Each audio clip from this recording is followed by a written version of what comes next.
Subnetwork. A subnetwork, or subnet, is a logically visible subdivision of an IP network. The practice of dividing a network into two or more networks is called subnetting. All computers that belong to a subnet are addressed with a common, identical, most significant bit group in their IP address. This results in the logical division of an IP address into two fields, a network or routing prefix and the rest field or host identifier. The rest field is an identifier for a specific host or network interface. The routing prefix is expressed in CIDR notation. It is written as the first address of a network, followed by a slash character, slash, and ending with the bit length of the prefix. For example, 192.168.1.0/24 is the prefix of the Internet Protocol version 4 network starting at the given address, having 24 bits allocated for the network prefix, and the remaining 8 bits reserved for host addressing. The IPv6 address specification 2001, DB8/32 is a large address block with 296 addresses, having a 32-bit routing prefix. In IPv4 the routing prefix is also specified in the form of the subnet mask, which is expressed in quad-dotted decimal representation like an address.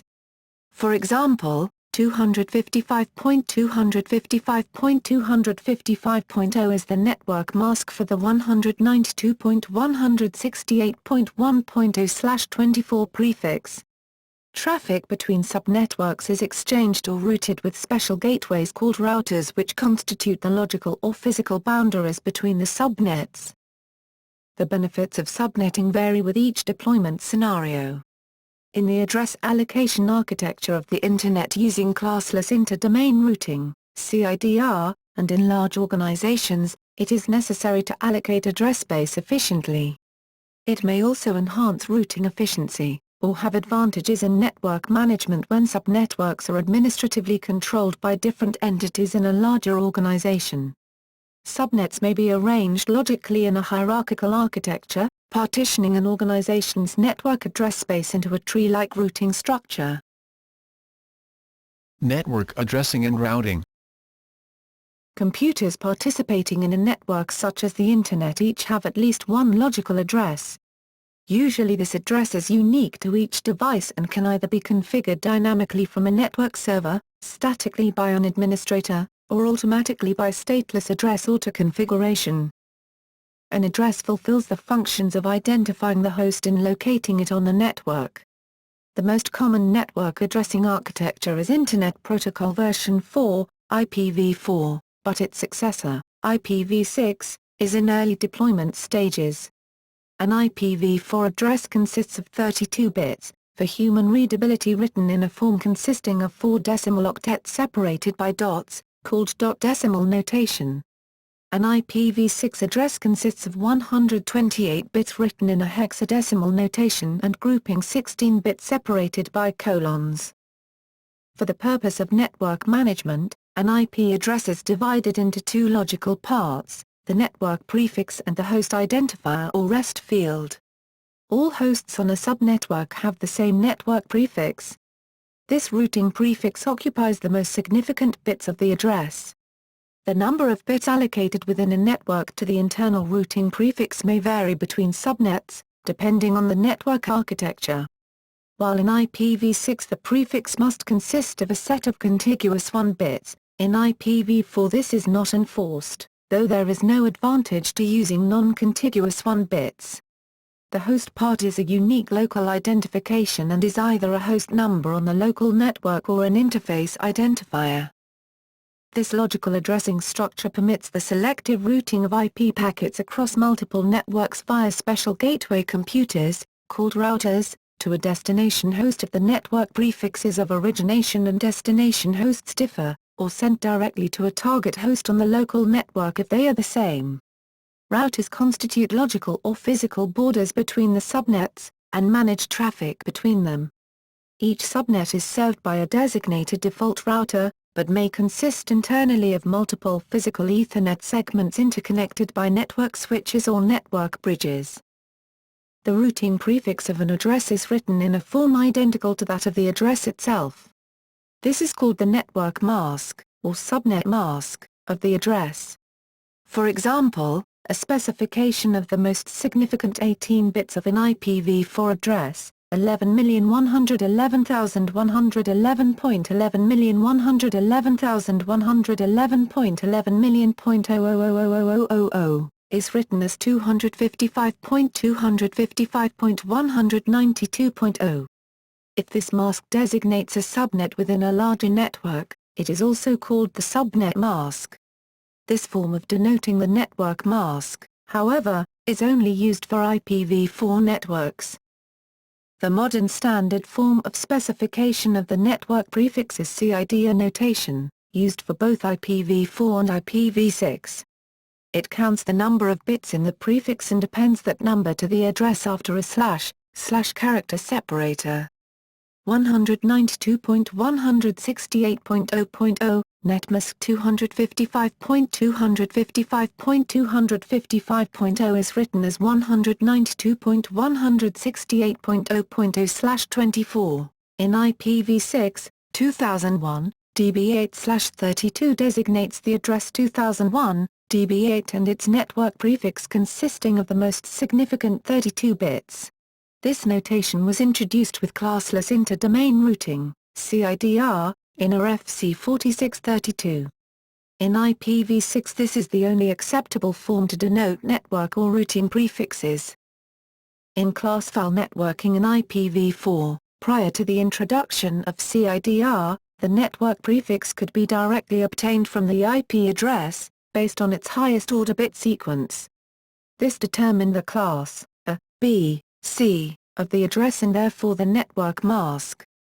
Since the introduction of CIDR, however, assignment of an IP address to a network interface requires two parameters, the address and its network mask.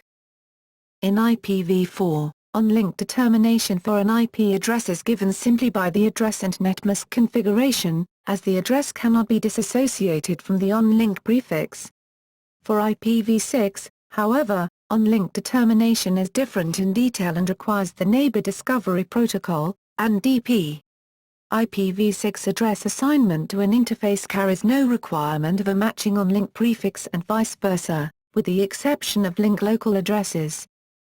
While subnetting may improve network performance in an organizational network, it increases routing complexity, since each locally connected subnet must be represented by a separate entry in the routing tables of each connected router. However, by careful design of the network, routes to collections of more distant subnets within the branches of a tree hierarchy can be aggregated by single routes. Variable length subnet masking, VLSM, functionality in commercial routers made the introduction of CIDR seamless across the Internet and in enterprise networks. IPv4 subnetting.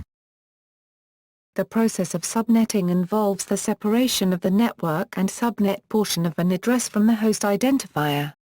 This is performed by a bitewise AND operation between the IP address and the network mask.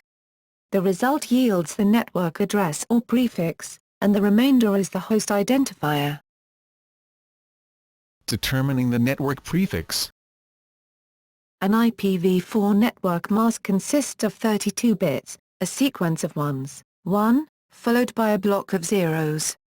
The trailing block of zeros, 0, designates that part as being the host identifier. The following example shows the separation of the network prefix and the host identifier from an address, 192.168.5.130 and its associated /24 network mask, 255.255.255.0. The operation is visualized in a table using binary address formats. The mathematical operation for calculating the network prefix is the bitewise AND of IP address and subnet mask. The result of the operation yields the network prefix 192.168.5.0 and the host number 130. Subnetting. Subnetting is the process of designating some high-order bits from the host part and grouping them with a network mask to form the subnet mask. This divides a network into smaller subnets. The following diagram modifies the example by moving 2 bits from the host part of the subnet mask to form 4 smaller subnets 1/4 the previous size. Special addresses and subnets. Internet Protocol version 4 uses specially designated address formats to facilitate recognition of special address functionality. The first and the last subnets obtained by subnetting have traditionally had a special designation and, early on, special usage implications. In addition, IPv4 uses the all-ones host address, that is the last address within a network, for broadcast transmission to all hosts on the link. Subnet 0 and the all-ones subnet. The first subnet obtained from subnetting has all bits in the subnet bit group set to 0, 0. It is therefore called subnet 0. The last subnet obtained from subnetting has all bits in the subnet bit group set to 1, 1. It is therefore called the all-ones subnet. The IETF originally discouraged the production use of these two subnets due to possible confusion of having a network and subnet with the same address.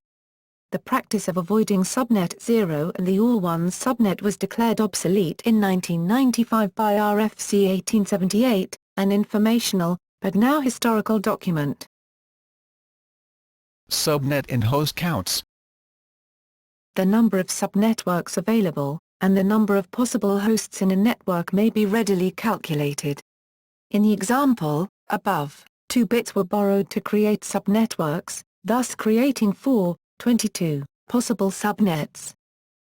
The RFC 950 specification recommended reserving the subnet values consisting of all zeros, see above, and all ones, broadcast, reducing the number of available subnets by 2. However, due to the inefficiencies introduced by this convention, it was abandoned for use on the public Internet, and is only relevant when dealing with legacy equipment that does not implement CIDR. The only reason not to use the all-zeros subnet is that it is ambiguous when the prefix length is not available. RFC 950 itself did not make the use of the 0 subnet illegal. It was however considered best practice by engineers. CIDR-compliant routing protocols transmit both length and suffix. RFC 1878 provides a subnetting table with examples. The remaining bits after the subnet bits are used for addressing hosts within the subnet.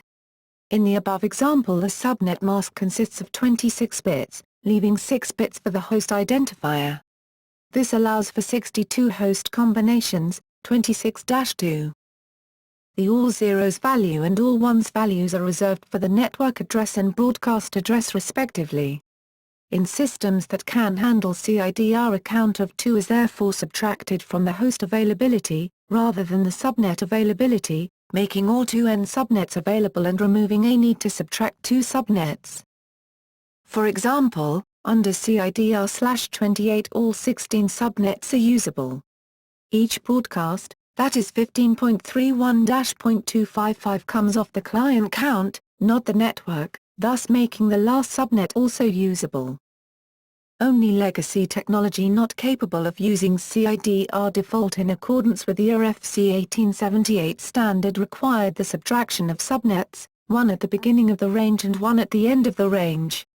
Cisco added to this confusion by the use of subtracting from the subnet formula in its publications, for so-called usable subnets up until 2007. Cisco routers, by default, did not allow an IP address belonging to subnet 0 to be configured on an interface. In general, the number of available hosts on a subnet is 2 hours 2, where h is the number of bits used for the host portion of the address. The number of available subnets is 2n, where n is the number of bits used for the network portion of the address.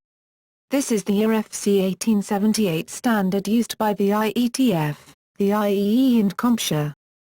RFC 3021 specifies an exception to this rule for 31-bit subnet masks, which means the host identifier is only 1 bit long for 2 permissible addresses.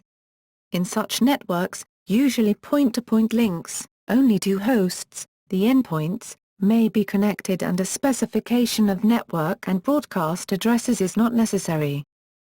A /24 network may be divided into the following subnets by increasing the subnet mask successively by 1 bit.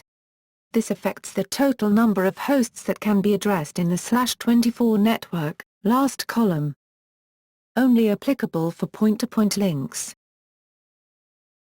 IPv6 subnetting. The design of the IPv6 address space differs significantly from IPv4. The primary reason for subnetting in IPv4 is to improve efficiency and the utilization of the relatively small address space available, particularly to enterprises. No such limitations exist in IPv6, as the large address space available, even to end users, is not a limiting factor.